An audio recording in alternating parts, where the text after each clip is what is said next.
Bruce Pardo.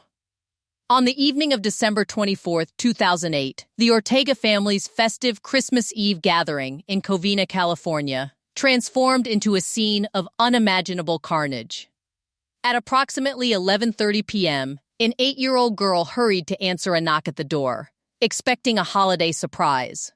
Instead, she encountered 45-year-old Bruce Jeffrey Pardo, an electrical engineer disguised as Santa Claus. Pardo was not carrying gifts, but rather a specialized high-pressure fuel dispenser designed to mimic a flamethrower and 4 9mm semi-automatic pistols. He immediately shot the child and forced his way into the residence, opening fire on the 25 guests within. The terror intensified as Pardo deployed his homemade device, which sprayed 91-octane racing fuel throughout the home. The volatile vapors ignited, possibly triggered by a pilot light or the muzzle flash of his firearms, resulting in a massive inferno. The blaze was so fierce, it took firefighters nearly half an hour to contain, and investigators days to process the remains. 9 individuals perished, including Pardo's ex-wife, Sylvia Ortega Pardo, and her elderly parents.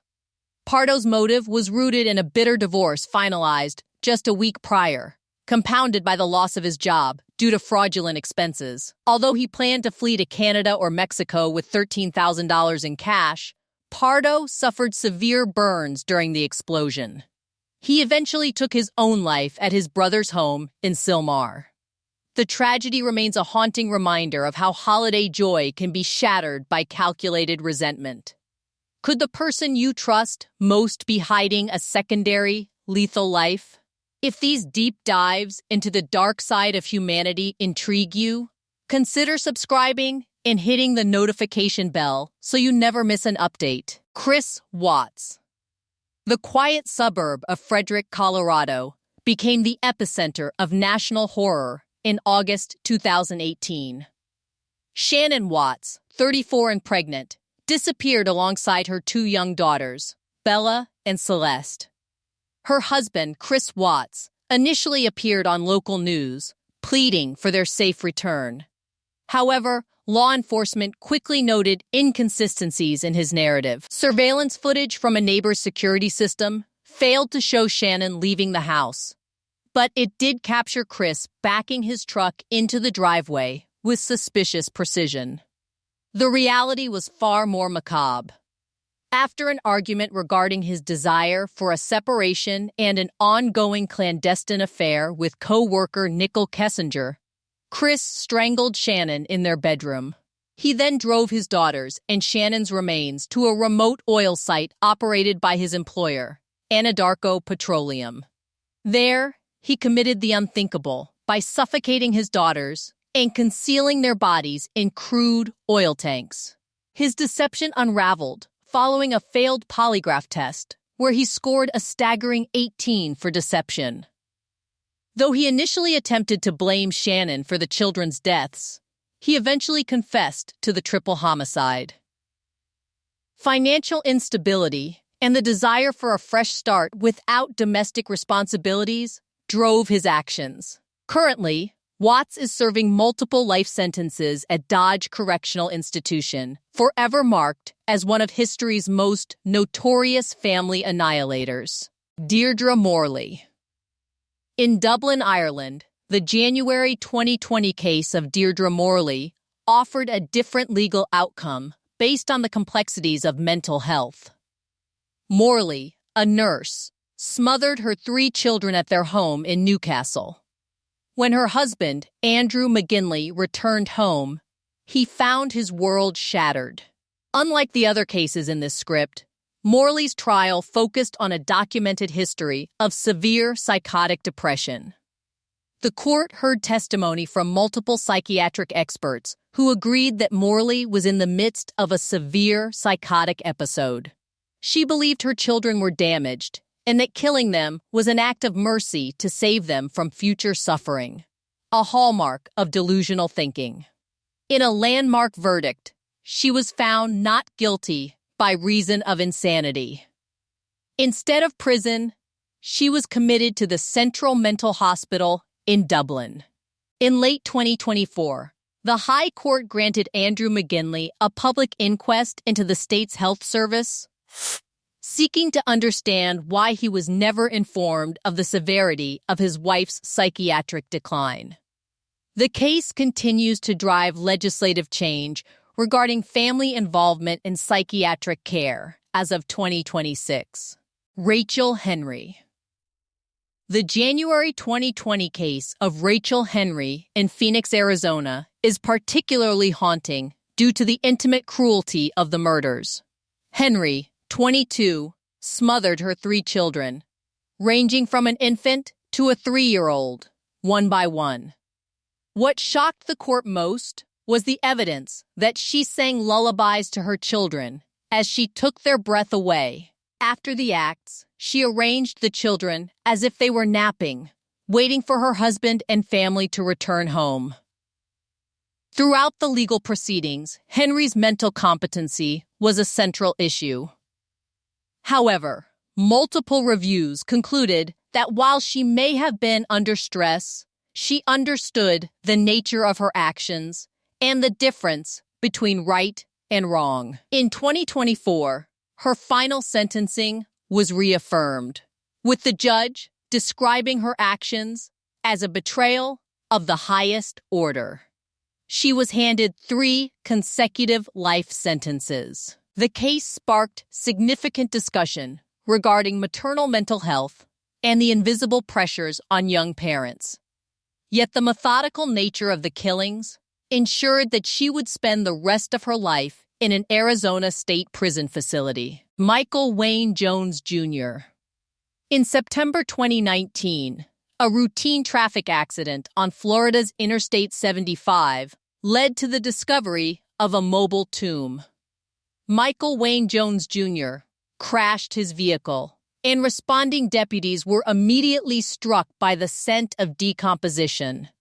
Inside the car were the remains of his wife, Casey, and their 4 children. Jones admitted to killing his wife by bludgeoning and his children through strangulation and drowning weeks earlier. Jones had kept the bodies in the family home, attempting to maintain a sense of normalcy before finally loading them into his car. He cited the stress of household responsibilities and his wife's nagging as the catalysts for his explosion of violence. Despite a difficult upbringing, mental health evaluations deemed him legally sane.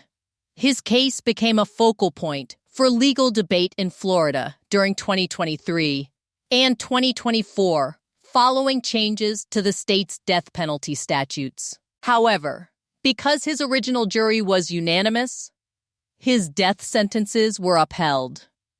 As of 2026, Jones remains on death row at Union Correctional Institution, awaiting the final resolution of his appeals for a crime that horrified the Marion County community. Jennifer and Sarah Hart.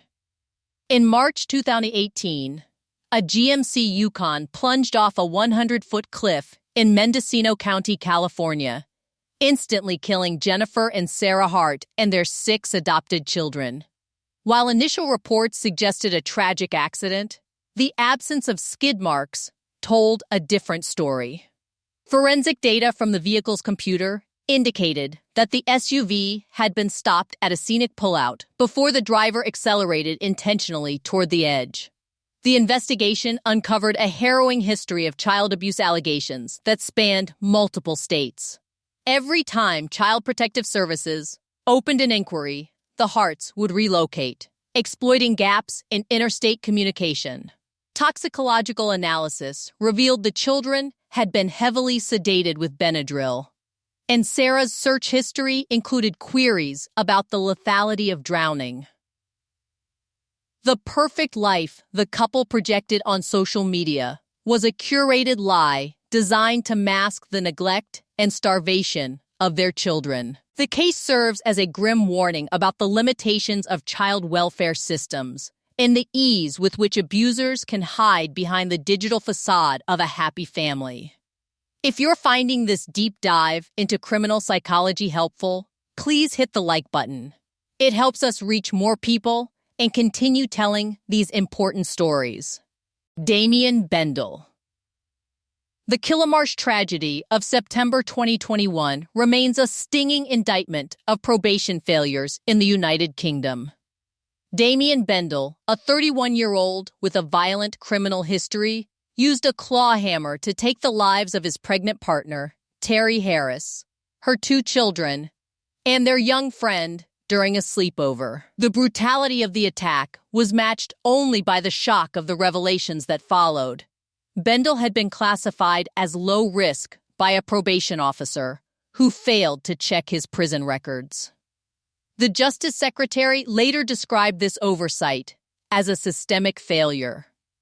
Bendel's confession was chillingly detached, and he eventually pleaded guilty to the murders and an additional grave offense against one of the victims. He was sentenced to a whole life order, ensuring he would never breathe free air again. His time in the high-security estate has been marked by further violence. In 2024, after being attacked by another inmate at Hemp Franklin, he was moved to a specialized unit at Hemp Wakefield. As of early 2026, he remains under 24-hour observation, a permanent ward of the state for his monstrous actions. Rowan Baxter. In February 2020, Brisbane became the site of a tragedy that changed Australian law forever. Hannah Clark was driving her 3 children to school when her estranged husband, Rowan Baxter, ambushed them. Baxter, a former rugby player with a history of coercive control, doused the car's interior with petrol and ignited it. Hannah managed to escape the inferno, but later succumbed to her injuries. Her 3 children perished inside the vehicle.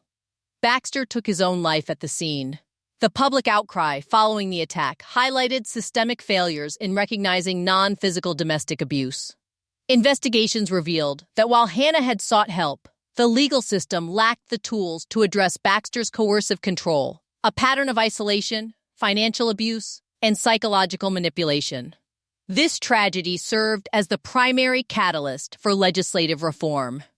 By early 2024, Queensland officially criminalized coercive control, with the laws reaching full enforcement by 2025. The case remains a somber benchmark in the global movement to expand the definition of domestic violence beyond physical assault, ensuring that early warning signs of obsession and control are taken as serious threats to life.